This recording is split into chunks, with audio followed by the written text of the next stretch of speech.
우리는 한 달 여간의 길을 함께 걸어왔습니다. 성찬의 자리, 기다림의 밥상, 숯불 냄새를 맡으며 함께 나누던 식사, 두려움에 굳게 문을 닫아두었던 바로 그곳에 평강을 주셨던 주님, 그리고 오순절 강림 후 사도행전 2장의 세상의 소금과 빛의 공동체를 보았습니다. 그들은 한 마음으로 모였습니다. 날마다 떡을 떼며 기쁨과 순전한 마음으로 음식을 먹었습니다. 재산을 팔아 필요한 사람들에게 나누어 주었습니다.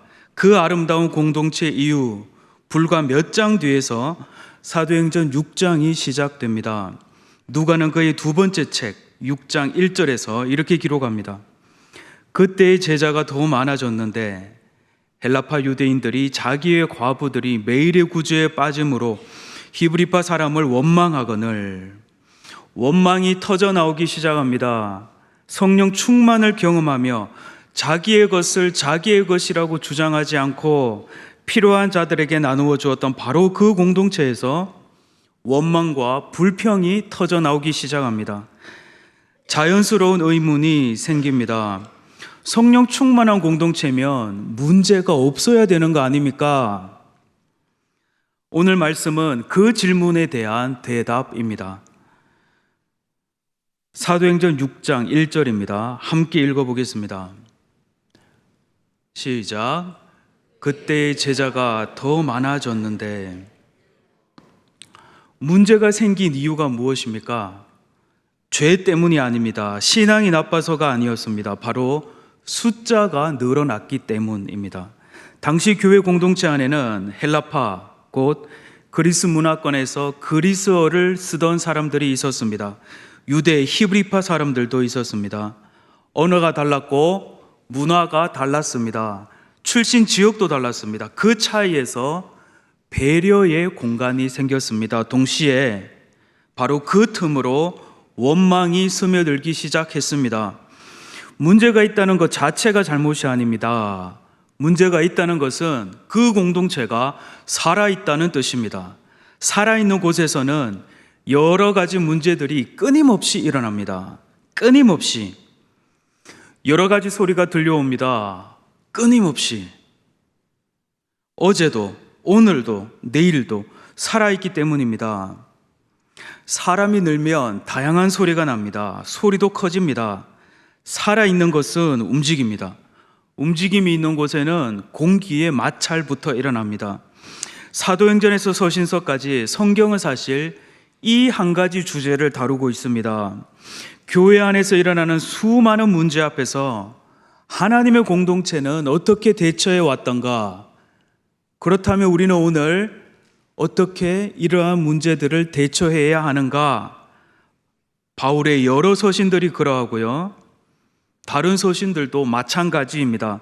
문제가 있느냐 없느냐가 아닙니다. 중요한 것은 끊임없이 발생하는 문제 앞에서 우리는 어떻게 대처해야 하는가입니다.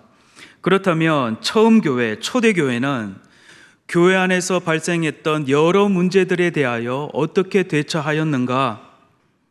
사도행전 6장은 사도들의 첫 번째 회의입니다. 예수 부활 이후 수제자 베드로의 위치는 입지는 엄청났습니다. 그는 예수님으로부터 직접 제자 훈련을 받았던 사람들 중에서도 독보적인 자리를 차지했습니다. 우리 주님 베드로에게 말씀하셨지요. 너는 베드로 곧 반석이라.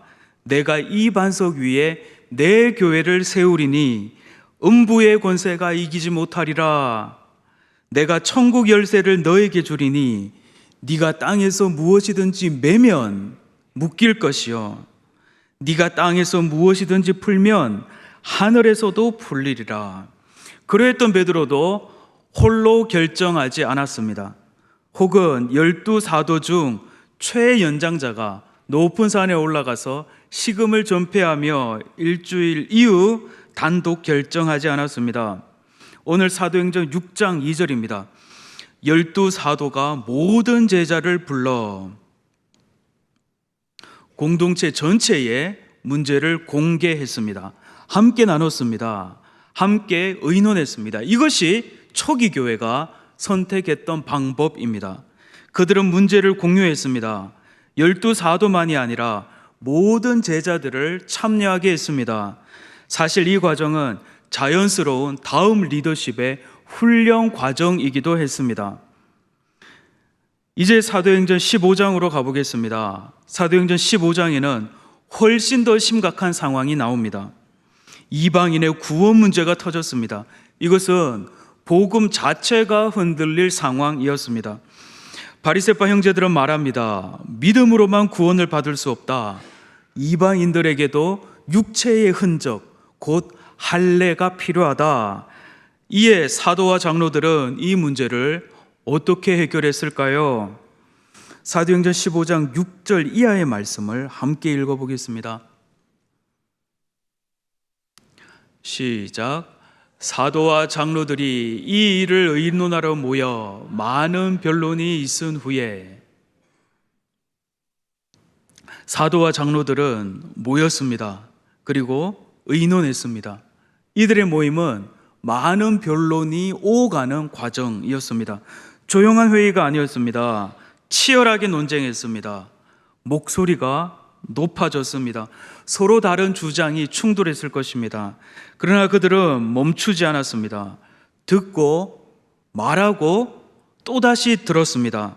사도행전 15장에서 우리는 다음 사실을 분명하게 확인할 수 있습니다.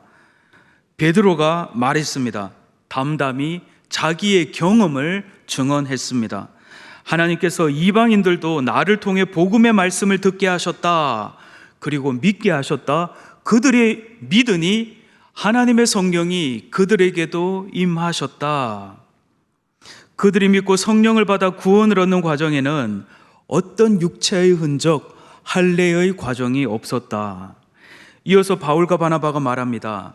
그들이 복음을 전했던 현장 이야기를 나눕니다. 그들이 이방인 중에서 생명의 말씀을 전했을 때 하나님께서 어떤 일들을 하셨던가 이야기합니다. 그리고 거기에 모인 모든 사람들은 들었습니다. 이제 야고보가 정리합니다. 하나님의 말씀으로 분별하며 정리합니다. 수제자 베드로조차 단독 결정권자가 아니었습니다. 그는 공동체 안에서 목격자 중 한 사람으로 앉아 있었을 뿐입니다. 교회는 1인의 카리스마가 아니라 공동체의 분별로 살아갑니다. 이제 결론입니다. 벌써 결론입니다. 사도행전 15장 28절을 함께 읽겠습니다. 시작.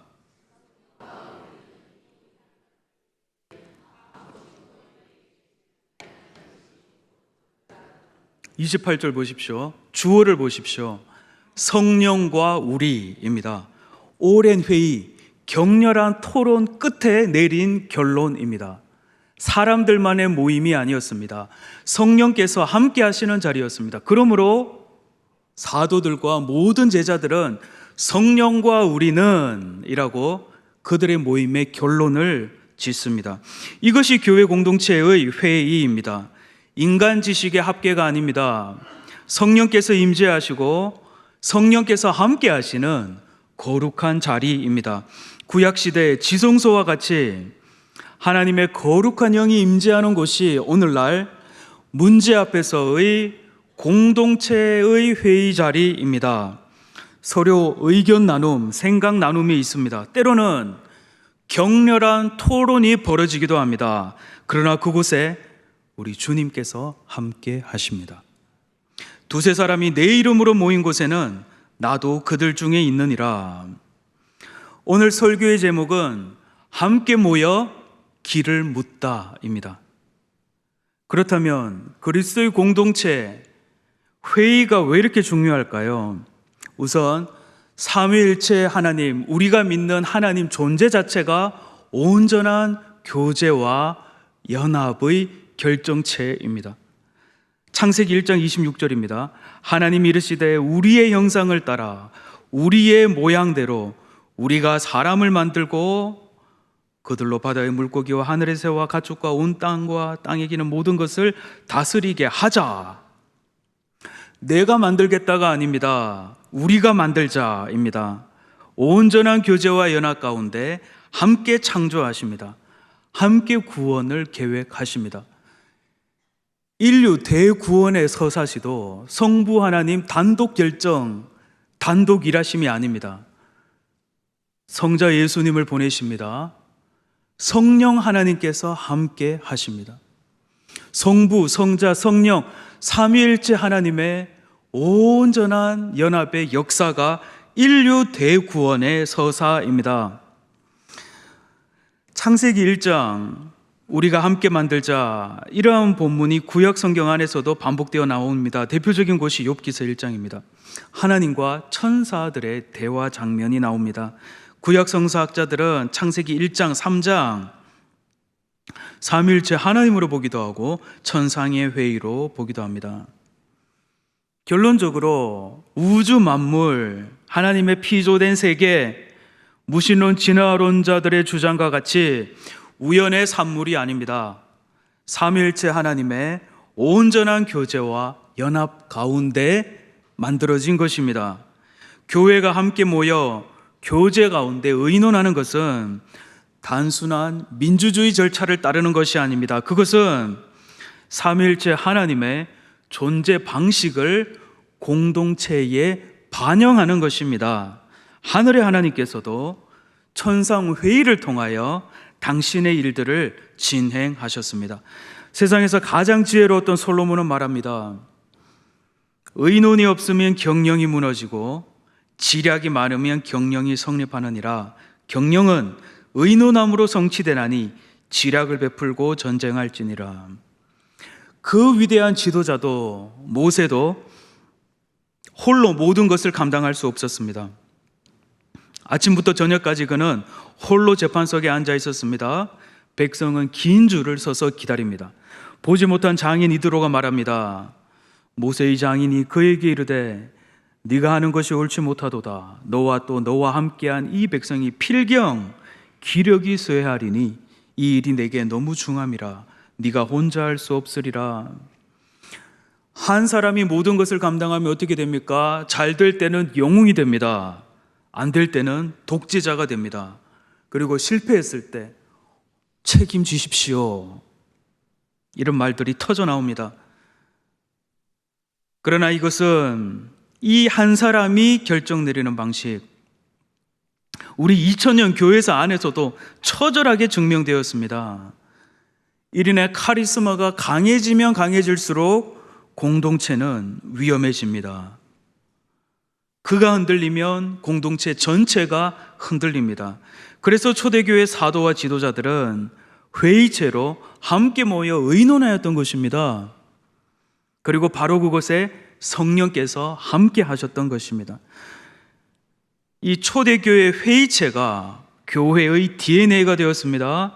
이후 325년 지금의 터키 북서부 니케아에서 모였던 니케아 공의회 열렸습니다. 당시 교회 지도자들이 니케아 지역에서 함께 모여 중요한 문제들을 다루었습니다. 그리고 함께 그곳에서 결론을 지었습니다. 그때의 결정이 오늘날 교회까지 이어집니다.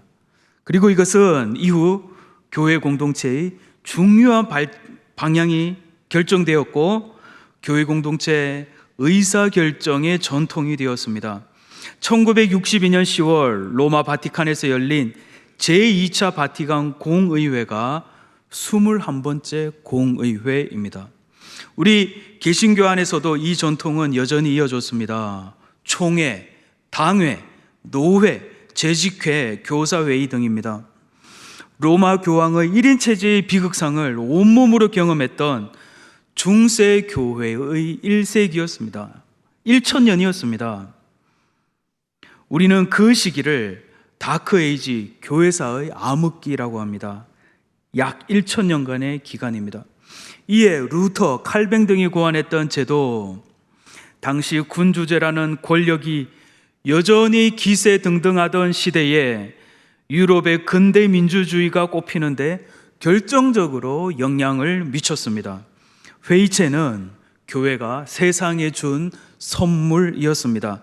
교황도 틀릴 수 있습니다. 목사도 틀릴 수 있습니다. 장로도 틀릴 수 있습니다. 그러므로 우리는 함께 모여 하나님의 뜻을 함께 분별합니다. 하나님의 지혜는 분권입니다. 나눔입니다. 함께함입니다. 이것이 하나님의 지혜입니다. 모세조차 혼자 할 수 없었습니다. 이제 우리는 회의 공동체의 태도에 대하여 알아보겠습니다. 사도행전 6장 3절을 함께 읽겠습니다. 시작.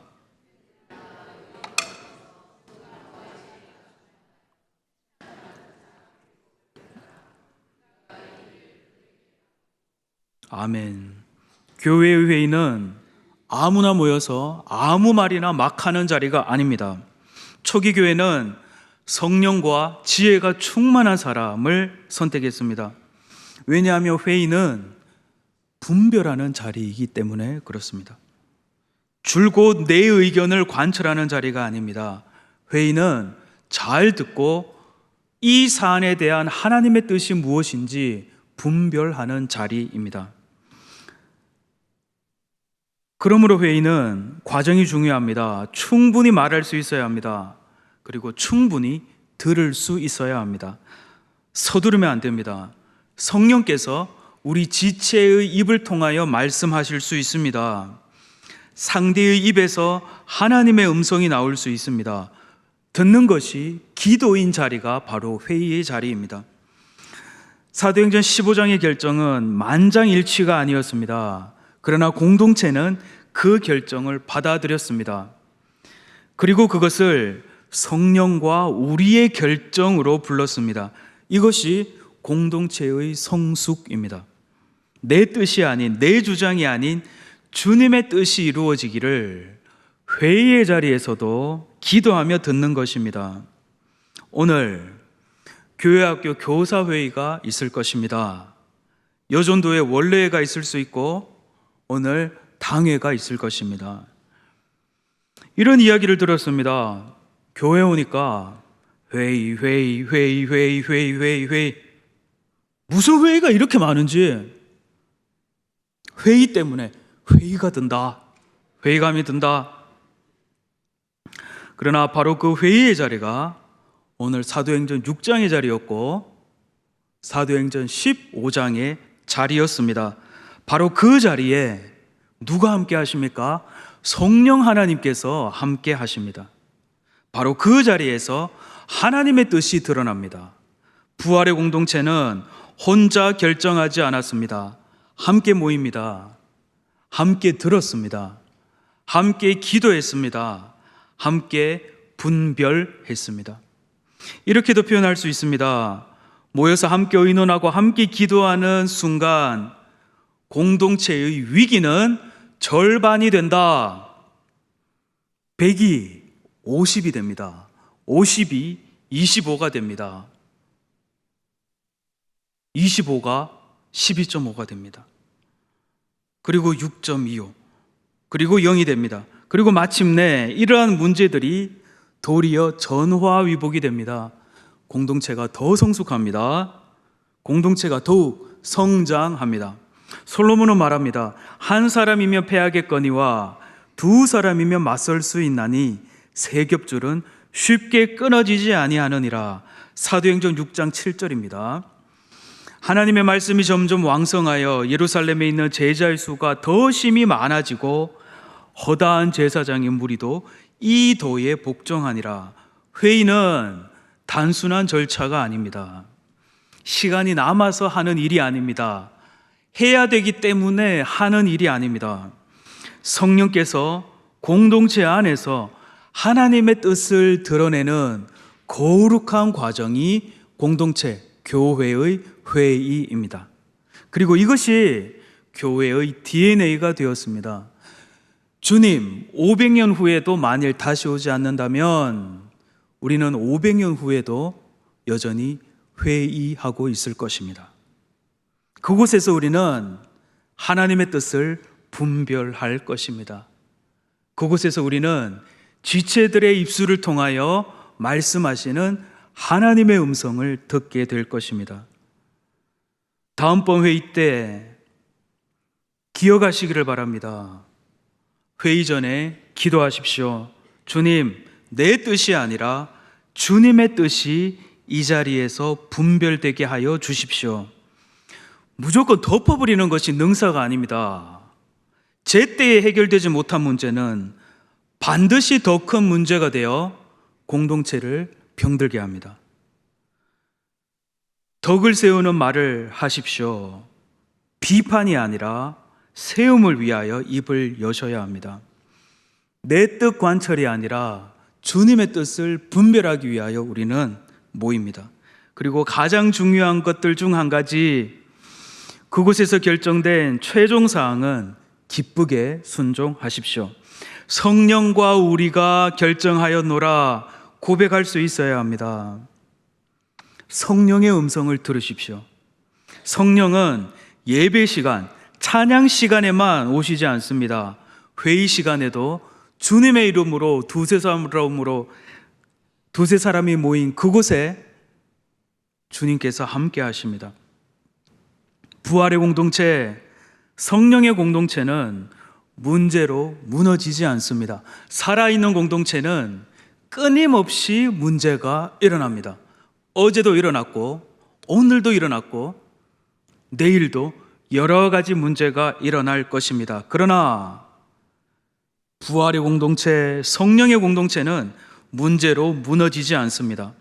함께 모여 의논함으로 다시 일어납니다. 더 성숙해집니다. 더욱 성장합니다. 오늘 우리를 이 자리로 불러주신 우리 하나님의 높고 거룩한 뜻이 우리들 가운데 온전히 이루어지기를 예수님의 이름으로 간절히 축원합니다.